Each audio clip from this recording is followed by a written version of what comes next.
Old age வயசானவங்களை வந்து abuse பண்ணாங்கன்னா யாரா இருந்தாலும் சரி, இப்ப பக்கத்துல அக்கம் பக்கத்துல உள்ளவங்களோ இல்ல அவர்களுடைய துணைவர்களோ இல்ல பேரம்பேத்தியோ மகன் மகளோ அந்த மாதிரி ஏதாவது துன்புறுத்தும் போது 14567க்கு கால் பண்ணி துன்புறுத்தப்படுறாங்க அப்படின்னு நீங்க வந்து தாராளமா கம்ப்ளைண்ட் பண்ண முடியும். இது தவிர்த்து அவங்களுக்கு வந்து ட்ரிபியூனல்ஸ் இருக்கு, சீனியர் சிட்டிசன் ட்ரிபியூனல்ஸ் இருக்கு. அது வந்து ரெவன்யூ டிவிஷனல் ஆஃபீஸரு அந்த மாதிரி ரெவன்யூ சைட்லயும் இருக்கிறாங்க.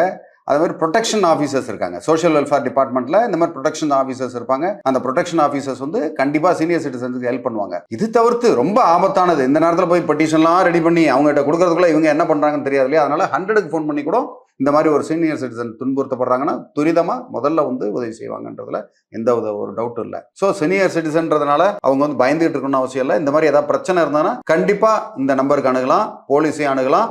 ரெண்டாவது, நீங்க எங்கேயாவது யாரையாவது இந்த மாதிரி சீனியர் சிட்டிசன் துன்புறுத்தப்பட்டா கண்டிப்பா அவங்களுக்கு வந்து உதவி செய்ய முடியும். நீங்க இந்த எண்களுக்கு போன் பண்ணி நீங்க செய்யலாம். அது மாதிரி ஆதாரங்களோட செய்யுங்க. ஆதாரம் இல்லாம நீங்க செய்யறது கூட நமக்கு நேர விரயமாகும், அவ்வளவுதான்.